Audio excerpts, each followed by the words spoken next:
My name is Glady. I'm an associate of the Sisters of Charity of Halifax, and I have been for almost 13 years. And I like to say that the associates chose me. I didn't choose them, but of course I did choose them eventually, but in the beginning it wasn't that way. I attend Mass in my church almost every day, and one of the people in the congregation was Sister Elsie Martin, and one day she tapped me on the shoulder and she said, "Glady, I know where you belong." And I laughed. I said, "Well, I belong right here." She said, "Oh, yes, you do, but I know somewhere else you belong too." So I said, "Okay, what do you have in mind?" So she said, she told me a little bit about the associate movement, but not a lot. It was quite new. It was only a few years old then. And she said, "Come with me to a meeting, see how you like it. No obligation, just come and see if you're comfortable." So I began attending functions out here at the Mount, when the Mount was here, of course, and then going into the Saints Alive group, which is the group to which I belong in Halifax. And I went with her to that, and I'm a fairly shy person, but I felt quite comfortable in every setting we went in. And I credit the sisters and the associates with making me feel that way. It wasn't because I put myself out there very much. I didn't. I just kind of stood back and let things happen.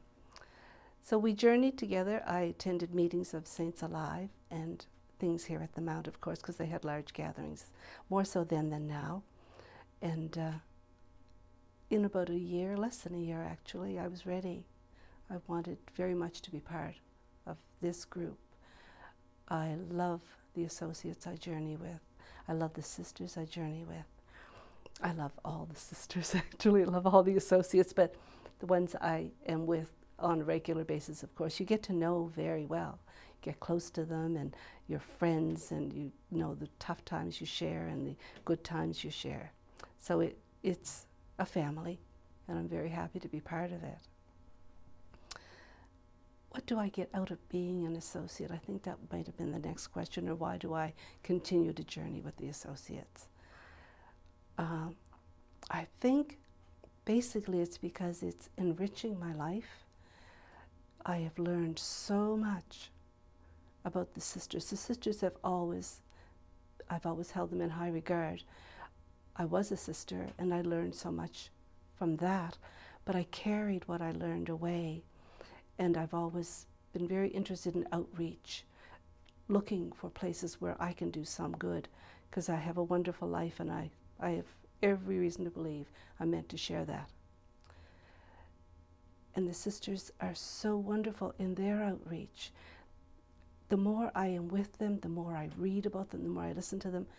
They are in all the corners of the world that need, not all, a lot of the corners of the world that need our help. And they have so much to offer, and they do it with such generosity. So that would be part of the reason I stay. I feel it's added so much to my life. It's also given me a focus that's a little different than the rest of my life does. I love journeying with women. I think women, well, I know women do the large majority of the work in the world, and I've always admired women and the work they do.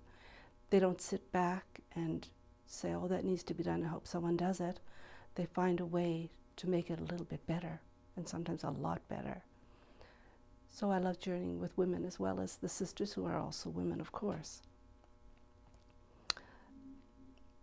I love the prayer aspect. I love the spirituality. I love their charism of charity and love is so broad. It's so far-reaching. Those are mainly the reasons I stay. I'm always growing with them. I never feel like, oh, I've learned enough, I'll leave. Never, that thought's never entered my mind. So I think if someone were thinking about exploring a call, because that's what it is, it's a vocation, a call to the associate movement, I would suggest that they pray first of all, because it is a vocation. Then I would suggest maybe they read certainly the lives of St. Elizabeth Seton, Vincent, Louise de Marillac, who were all remarkable people in such difficult times. St. Elizabeth Seton has always been my favorite, I have to admit. She's just a remarkable woman to start with, and a mom, a wife, and a mentor to so many young girls who came to her. But she never lost sight of being a mother. And I think that's remarkable. And all that she had to do and did, it was a primary goal, to be a good mother, and she was remarkable. So I have a great deal of affection for her, and certainly hold her in very high esteem. I think I said pray and read, explore the Sisters of Charity website and the Associates website as well. See if something in there kind of satisfies or spurs you on to find out more. That would be an indication that maybe you should, for sure, if it was for me. And then I would suggest that perhaps you know a sister or you know an associate, because quite often that's how women and men come to us. They've met someone and they say, you know, what are you doing in your life that's, you know, or whatever. And they are drawn because of what they are told. Someone is living their life in a special way, and associates do live their lives in a special way.